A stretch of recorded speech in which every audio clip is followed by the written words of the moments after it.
चाहते हैं कि ये नया साल है और नए साल में मनुष्य अपने जीवन में बहुत सारे परिवर्तन की तलाश में रहता है ना।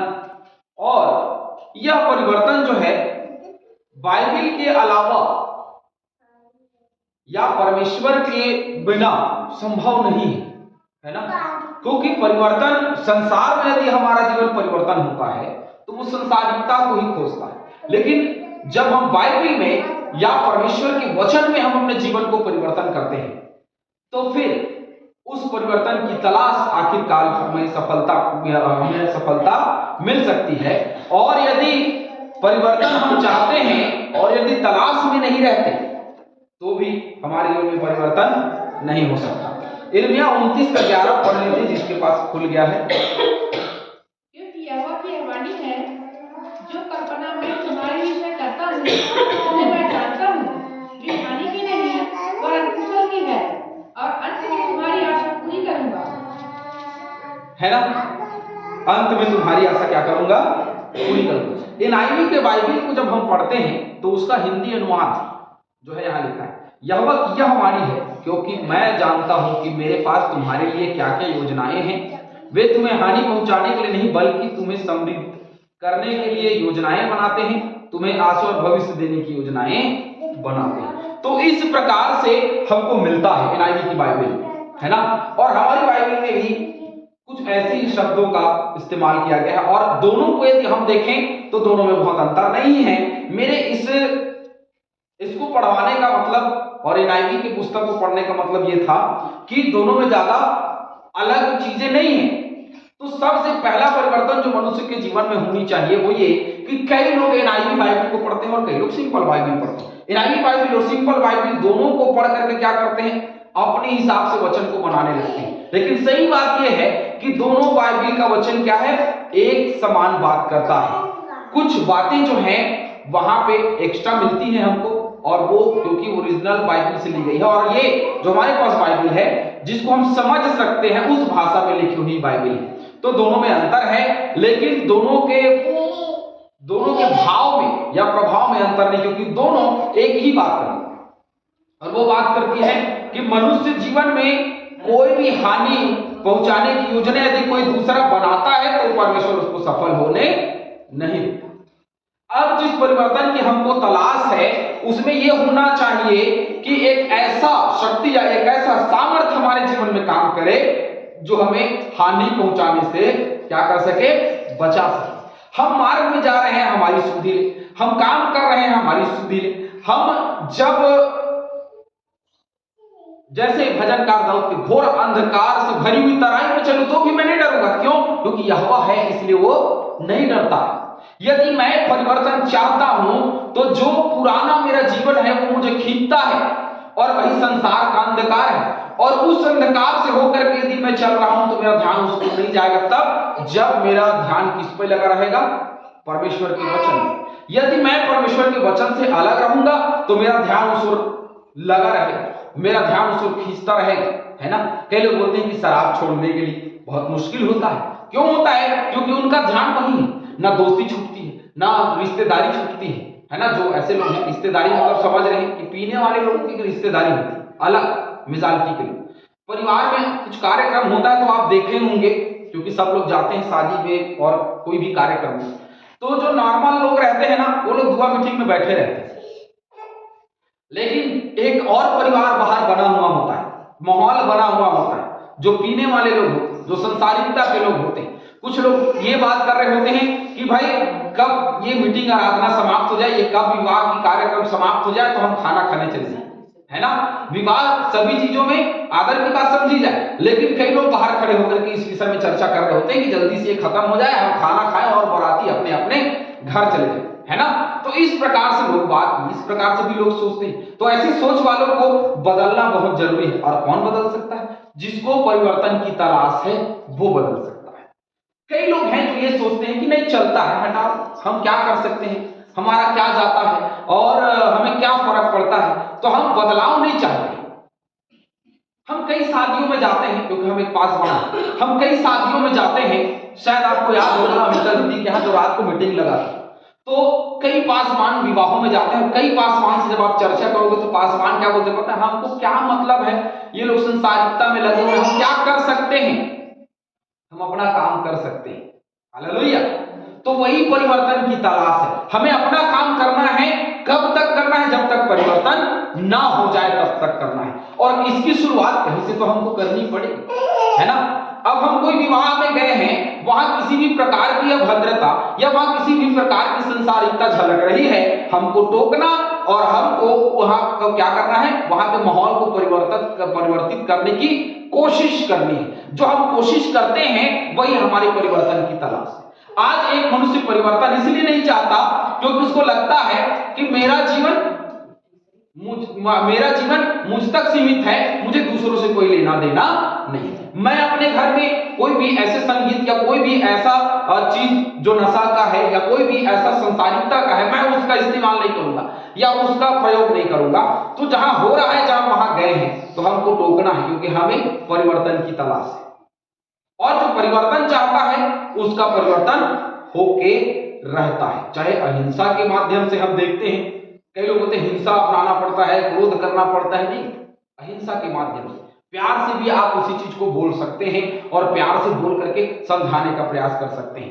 और समझाना कब तक? जब तक परिवर्तन ना हो जाए। और इस परिवर्तन के लिए मनुष्य के जीवन में चाहिए कि कोई ऐसा व्यक्तित्व हो, कोई ऐसी आशा हो, कोई ऐसी भविष्य की योजना हो हमारे लिए, जिसकी आशा हमारे जीवन में लगी रहे और हमारा ध्यान उसकी ओर लगा रहे और हमारा जीवन परिवर्तित हो सके। कई लोग खड़े होकर के ये सोचना, कई लोगों का ये बोलना कि हमारा समाज तो आज बर्बादी की ओर चला जा रहा है। ऐसे लोगों को जो ये बोलते हैं कि हमारा समाज बर्बादी की ओर चला जा रहा है, हमारा समाज जो है गर्क में चला जा रहा है, आज हमारे समाज में संसारिकता उत्पन्न हो रही है, आज हमारे समाज में तलाक की गतिविधियां बढ़ रही हैं, आज हमारे समाज में नशाखोरियों की गतिविधियां बढ़ रही हैं, आज हमारे समाज में कभी ऐसा नहीं होता था कि कोई अपने माता पिता को भगा दे, लेकिन आज हमारे समाज में ये चीजें भी व्याप्त होने लग गई हैं। आज हमारे समाज में भाई भाई से बैर उत्पन्न हो रहा है। ये कहने का अधिकार उनको नहीं, क्योंकि वो ये कह नहीं सकते, क्योंकि वो परिवर्तन नहीं चाहते। जो परिवर्तन चाहता है वो ये बात नहीं बोलता, परंतु उस बात को गंभीरता से समझ करके समझाने का या उसको आगे बढ़ाने का क्या करता है, कोशिश करता है, क्योंकि परिवर्तन की तलाश मनुष्य के जीवन में होनी चाहिए। भजन संहिता 100 का 4 पद पढ़ेंगे। भजन संहिता 100 का 4, 100 का 4। उसके फाटकों से धन्यवाद और उसके आंगनों में स्तुति करते हुए प्रवेश करो। उसका धन्यवाद करो और उसके नाम को धन्य कहो। उसके नाम को क्या कहो? धन्य। परिवर्तन जो है वो केवल उसके नाम को धन्यवाद करता है, उसके फाटकों में प्रवेश करने से आनंदित होता है, उसके कार्यों को करने से आनंदित होता है। ऐसे लोग जो संसारिकता में आनंदित होते हैं या संसार के गीतों में, संसार के माध्यम से आनंदित होते हैं और नशाखोरी में, जुआ में आनंदित होते हैं, ऐसे लोग उसके फाटकों में कभी प्रवेश ही नहीं कर सकते। क्यों? क्योंकि उसके फाटकों में आनंद के साथ प्रवेश करना है। और जैसे पौलुस कहता है कि प्रभु में सदा आनंदित रहो, मैं फिर कहता हूं सदा आनंदित रहो। और इसमें प्रभु में आनंदित रहो, संसार की चीजों में नहीं, संसार के भोग विलास में नहीं। एक बात बहुत तय है और वो ये है कि मसीही समाज में हिंदी संसारिकता के सॉन्ग, शराब और शराब के साथ खाना, इन 3 चीजों पे बहुत महत्व दिया जा रहा है। चाहे विवाह का कार्यक्रम हो, चाहे किसी बच्चे का धन्यवादी दिन का कार्यक्रम हो, चाहे आप घर में छोटी सी मीटिंग भी क्यों ना रखे हो, विशेष भोजन को ध्यान देकर के, मद्देनजर रख करके ही हर एक चीजों को किया जाता है। और पीने को लेकर के चीजें जो है वो बदल रही है। विवाह और बच्चों के धन्यवाद मीटिंग के कार्यक्रम या बर्थडे में या और किसी चीज में शराब को महत्व दिया जा रहा है, ये मसीही समाज में बढ़ता चल रहा है। तो ये क्या धन्यवाद के साथ उसके आंगनों में स्तुति कर रहे हैं? नहीं, ये उसके विपरीत बात है। ये उसके आंगनों में प्रवेश नहीं कर रहे हैं, ये उसके आंगनों के विपरीत जा रहे हैं। और फिर भी लोग खड़े होकर के वहां तमाशा देखते हैं कि ये लोग तमाशा देखते नहीं है और उसमें लगे भी होते हैं। केवल तमाशा नहीं देखते, उनमें शामिल भी हो जाते हैं। चलो क्या होता है, थोड़ा सा तो थिरक लेते हैं और वो थिरक लेते हैं, थोड़ा सा तो पी लेते हैं और वो पी लेते हैं, है ना। थोड़ा सा तो चलता है, थोड़ी सी बातें इधर उधर कर लेते हैं तो फिर वो कर लेते हैं। क्यों? क्योंकि वो ये नहीं चाहते कि उसके आंगनों में स्तुति करते हुए प्रवेश कर रहा है। कौन सी स्तुति उसको सोहती है? उसकी महिमा, जो उसकी महिमा उसकी प्रशंसा को बताती है। क्या ये शराब उसकी प्रशंसा को बता सकते हैं? क्या ये हिंदी गाने उसकी प्रशंसा को बता सकते हैं? क्या संसार की कोई भी चीजें, कोई भी वस्तु उसकी प्रशंसा को बता सकती है? क्या ये पेड़, ये पौधे, नदी नाले उसकी प्रशंसा को बता सकते हैं? केवल एक ही है और वो परमेश्वर यहोवा है, और दूसरा कोई नाम नहीं है जो उससे बड़ा हो, या और दूसरा कोई नाम नहीं जो उसके समकक्ष हो। उसके सामने कोई खड़ा नहीं हो सकता, उसके सामने कोई टिक नहीं सकता। इसलिए क्योंकि हम परिवर्तन नहीं चाहते, इसलिए जो चल रहा है चलता आ रहा है। बड़े बुजुर्ग हमारे मर गए, वो भी ऐसा किया करते थे। तो बड़े बुजुर्ग तो बहुत सब कुछ चलता था, है ना। थोड़े थोड़े दिनों में समझ में आया कि आत्मिकता की आवश्यकता है मनुष्य को, तो लोग आत्मिकता में बढ़ते चले गए।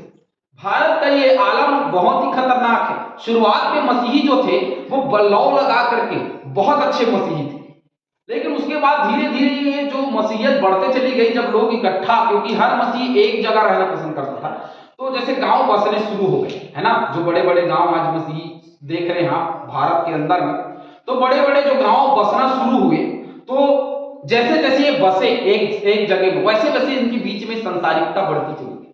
और जैसे आदम और हवा पहले क्या बनाए गए थे? शुद्ध, है ना, शुद्ध विवेक, शुद्ध मन के थे, लेकिन उनके मन में लालच आया, आज्ञा का उल्लंघन हुआ, मन भाव लगा और उन्होंने आज्ञा का उल्लंघन करके फल खा लिया।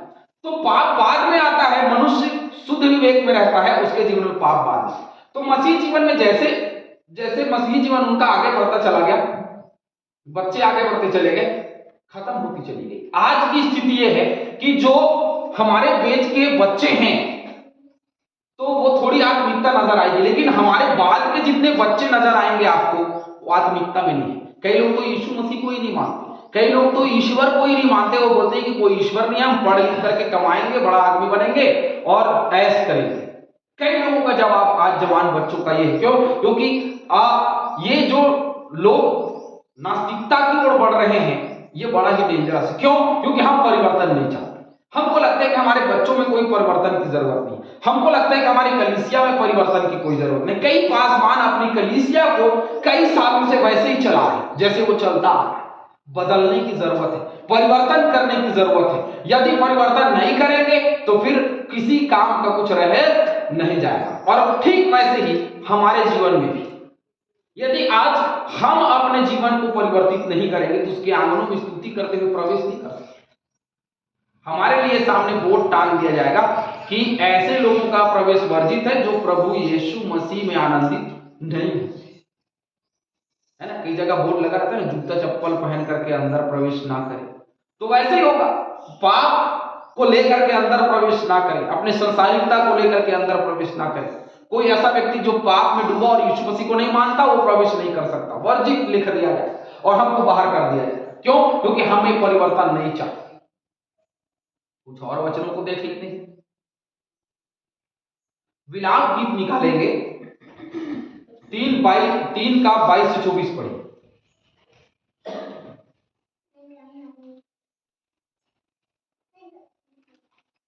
विलाप गीत 3, 22, 24।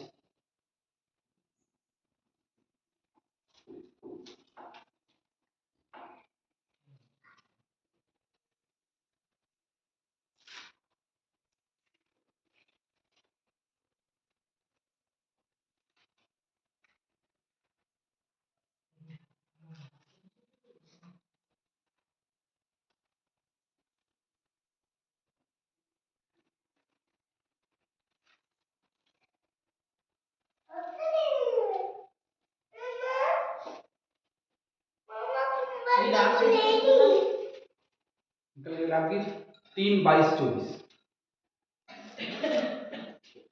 हे सियोन की पुत्री, तेरे अधर्म का दंड समाप्त हुआ, वह फिर तुझे बंधुआई में न ले जाएगा।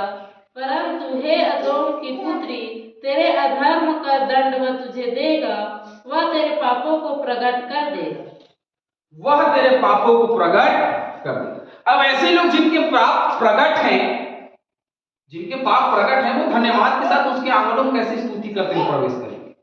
जिनके पाप स्पष्ट हैं, क्योंकि पाप छुपाया जाता है, कई लोग हैं जो अपने पाप को छुपा करके रखते हैं, लेकिन अंत में प्रभु कहता है कि तेरे पाप क्या कर दिए जाएंगे, स्पष्ट कर दिए जाएंगे, दुनिया के सामने दिखा दिए जाएंगे। और तब क्या होगा, तब परिवर्तन की बात नहीं होगी, तब जीवन परिवर्तन की बात नहीं होगी, तब मन परिवर्तन की बात नहीं होगी, तब समाज को, चर्च को परिवर्तित करने की बात नहीं होगी, तब बात होगी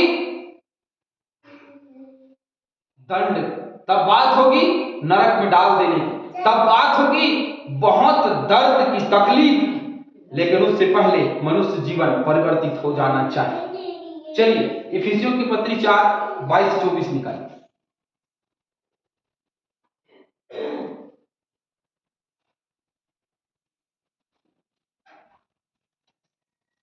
इफिसियों 4:22-24। और नए मनुष्य को पहन लो, जो परमेश्वर के अनुरूप सत्य की धार्मिकता और पवित्रता में सजा गया है। इफिसियों 4:22-24। कि तुम पिछले चाल चलन के पुराने मनुष्यत्व को, जो भरमाने वाली अभिलाषाओं के अनुसार भ्रष्ट हो जाता है, उतार डालो। क्या कर डालो, थोड़ा सा रुकेंगे।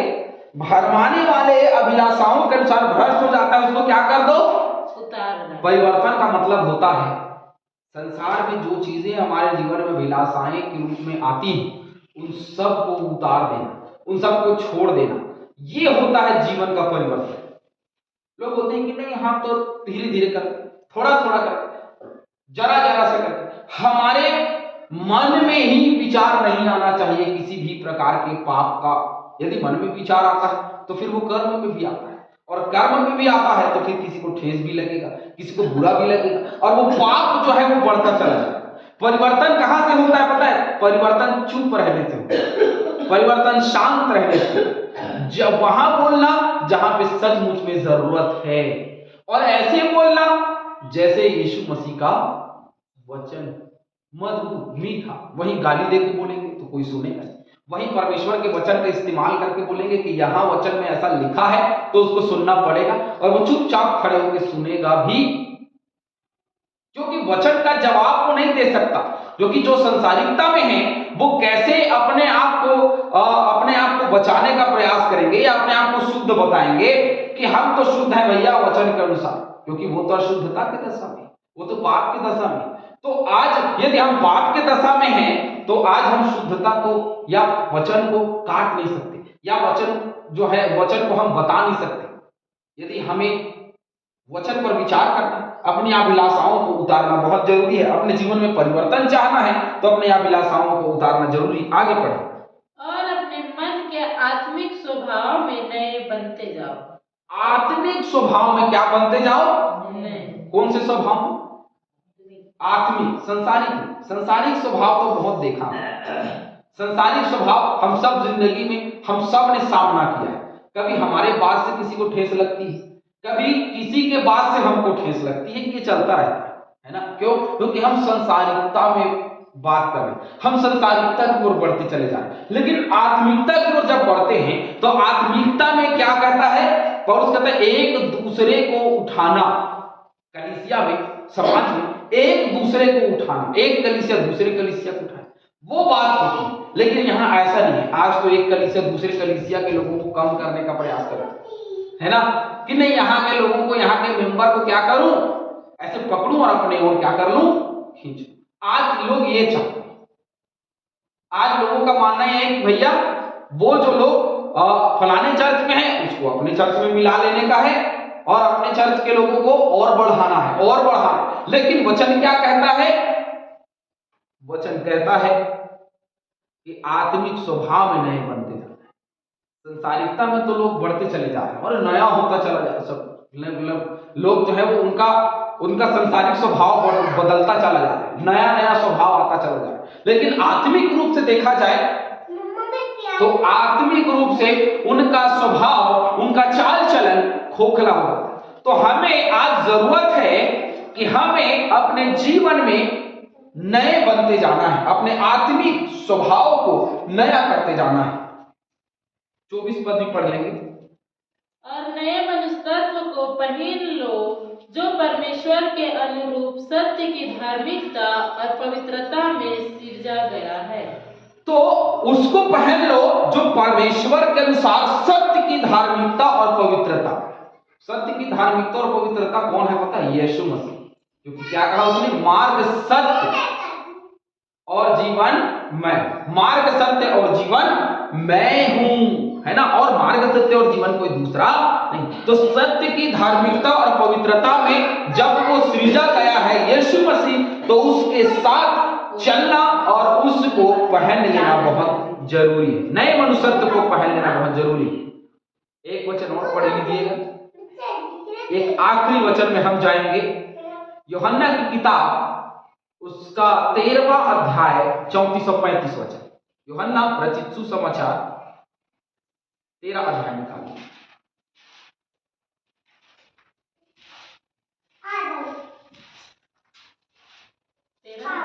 34-35। मैं तुम्हें एक नई आज्ञा देता हूँ। कौन सी आज्ञा देता हूं? मैं तुम्हें एक नई आज्ञा देता हूं। यदि आज मनुष्य परिवर्तन चाहता है तो इस आज्ञा को बहुत स्पष्ट रूप से समझें।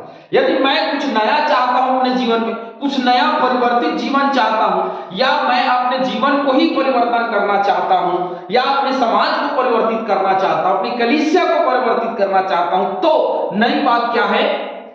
एक दूसरे से प्रेम रखो, जैसा मैंने तुमसे प्रेम रखा वैसे ही तुम भी एक दूसरे से प्रेम। जैसा मैंने तुमसे प्रेम रखा। तो यीशु मसीह ने कैसा प्रेम रखा हमसे? अपने प्राण दे दिए। तो जैसा उसने हमसे प्रेम रखा, हमको भी दूसरे से वैसे ही प्रेम रखने की बात करता है। यदि आज परिवर्तन की बात है तो मैं दूसरे से प्रेम करना चाहूंगा। आज यदि परिवर्तन की बात है तो दूसरों से मेल मिलाप रखना चाहूंगा, दूसरों से अपने आत्मिक स्वभाव की उन्नति करना चाहूंगा। और यदि मैं परिवर्तन नहीं चाहता तो 2023 की तरह ही 2024 में भी मेरा जीवन जो है वो ऐसे ही चलता रहेगा और ऐसे ही चलता रहेगा, बढ़ता रहेगा। और एक दिन ऐसा समय आएगा कि क्या हो जाएगा? हम मृत्यु को प्राप्त कर लेंगे। 35वां वचन पढ़ेंगे। यदि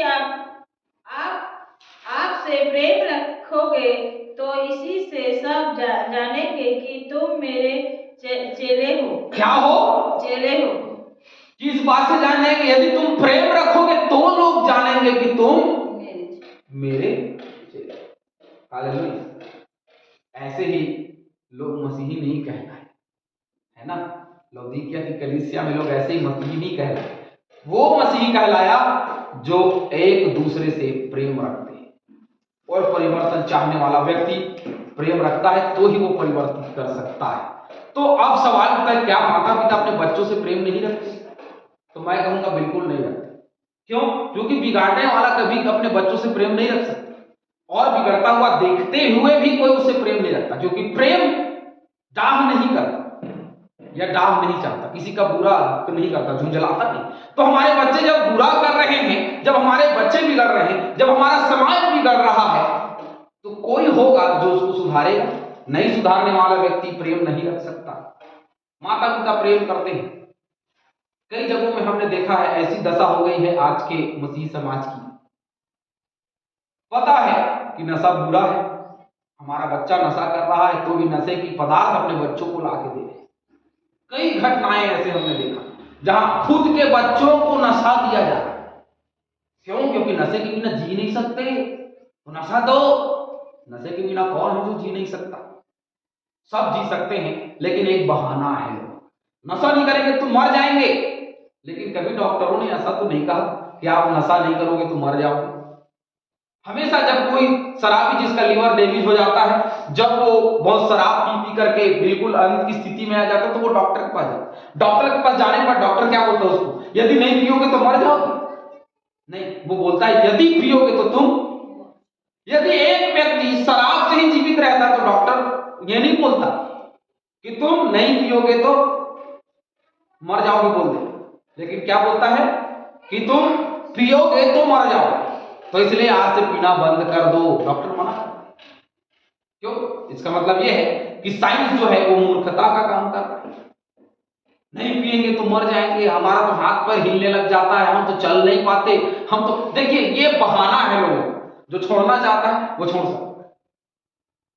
वैसे ही समाज में, अरे हमारे बच्चे लोग नहीं मानते हैं, कई लोगों का ये बहाना, हमारे बच्चे नहीं मानते हैं, वो संसारिकता में, अरे बोलो ना आप उसको, यदि तुम संसारिकता की बात करोगे, चाहे विवाह हो चाहे कोई भी कार्यक्रम हो, हम उसमें नहीं रहेंगे। तुम बिना माता पिता के कर रहे, तो कौन बच्चा है जो बिना माता पिता के संसारिकता में ही अपना विवाह करे, कि अपने बच्चों का धन्यवादी मीटिंग रखेगा? माता पिता ही बोल सकते हैं कि हम उसमें शामिल नहीं होंगे, तुम करना है करो, हम घर से चले जाए। स्ट्रिक्ट एक्शन लेना नहीं चाहते, क्योंकि उनको भी वही पसंद है, तो वो स्ट्रिक्ट एक्शन कहां से ले, क्योंकि उनको भी अच्छा लगता है वही चीजें, इसलिए लोग कड़ाई से किसी चीज को बदलना नहीं चाहते। यदि कड़ाई से बदलना चाहेंगे तो हम बदल सकते हैं। हम छोटी छोटी गलतियों को बड़ा करते हैं। यदि आज हमारे बच्चे छोटी गलती कर रहे हैं तो उसको डांटना, उसको दबाना, उसको समझाना बहुत जरूरी है। केवल मार के छोड़ना नहीं, परंतु उसको समझाना है, और समझा करके उसको आगे भविष्य में ऐसा नहीं करने की हिदायत देनी बहुत जरूरी है। लेकिन लोग इसको करना नहीं चाहते। क्यों? क्योंकि वो प्रेम, जो प्रेम उनको रखना चाहिए, वो प्रेम नहीं रखते। वो प्रेम अंधविश्वास वाला प्रेम है, वो प्रेम अंधकार वाला प्रेम है। अरे भाई, जो अपने ही बच्चों को नशा दे रहा है वो अंधकार का ही प्रेम है, आत्मिक प्रेम नहीं हो सकता। आत्मिक प्रेम वो होता है जो माता पिता चाहते हैं कि हमारा बच्चा रविवार के दिन चर्च जाए, सुंदर उसका व्यवहार हो, लोगों के सामने उसका सुनाम हो, लोगों के बीच में उसका नाम रोशन हो, उसके साथ में हमारा भी नाम रोशन। हर माता पिता को ये चाहते और यही चाह करके वो आगे बढ़ाते। कोई ये नहीं चाहता कि हमारा बच्चा, कोई बोल दे कि तुम्हारा बच्चा जो है वो बेकार है, नहीं नहीं, हमारा बच्चा कैसे बेकार है, तुम्हारा बच्चा भी तो ये करता है। अब लोग गिनाने लग जाते, तुम्हारे बच्चे भी तो ये करते हैं। अच्छा, मान लो कोई किसी का बच्चा कुछ नहीं करता, तो क्या बोलेगा, वो फलाने जगह के पास्टर के बच्चों को देखो, वो फलाने जगह के इसके बच्चों को देखो, वहां प्राचीन के बच्चों को देखो, वो सभापति के बच्चों को देखो, और फलाने के बच्चे को देखो। तो ये क्या करते हैं, उदाहरण देते हैं और अपने बच्चों को प्रोटेक्शन देते हैं कि जो हमारा बच्चा कर रहा है वो सही है। वहां भी ऐसे चलता है, वहां भी ऐसे चलता है, वहां भी ये करते हैं लोग, वहां भी वो करते हैं। लेकिन जो सचमुच में मसीही माहौल में जिंदा रहना चाहते या मसीही माहौल में विवाह करना चाहते, कितना आनंद आता हो, बहुत आनंद। लेकिन लोग उसमें आनंदित नहीं रहना चाहते, अपने जीवन को परिवर्तित नहीं करना चाहते, परंतु संसारिकता में जीवन बिताते हुए एक दिन मर जाएंगे, लेकिन वो प्रेम नहीं समझ सकते। प्रेम का मतलब होता है कि जैसे मसीह यीशु ने हमसे प्रेम रखा, वैसे ही हम उससे प्रेम रखें। आसपास के लोगों से प्रेम रखें, एक दूसरे से प्रेम रखें, अपने बच्चों से प्रेम रखें, मसीह यीशु में। मसीह यीशु में प्रेम रखने वाले लोग कभी संसारिकता की ओर नहीं जाते, परंतु आत्मिकता की ओर बढ़ते चले जाते हैं और जीवन में हमेशा वो परिवर्तन की तलाश करते हैं। इसलिए जो आज का विषय था वो ये था कि हमारे जीवन में परिवर्तन की तलाश होनी चाहिए। सचमुच में बिल्कुल सही बात है। परमेश्वर का वचन जो कहता है वो भला है कि हमारे जीवन में परिवर्तन की तलाश होनी चाहिए। आज हम अपने जीवन को सोचें कि हम क्या अपने जीवन को परिवर्तित कर सकते हैं, तो मैं कहूंगा बिल्कुल मैं अपने जीवन को परिवर्तित कर सकता हूं। यदि एक व्यक्ति चाहे तो अपने घर को, अपने जीवन को परिवर्तित कर सकता है। प्रभु इस वचन के द्वारा हम सभी को बहुत से आशीष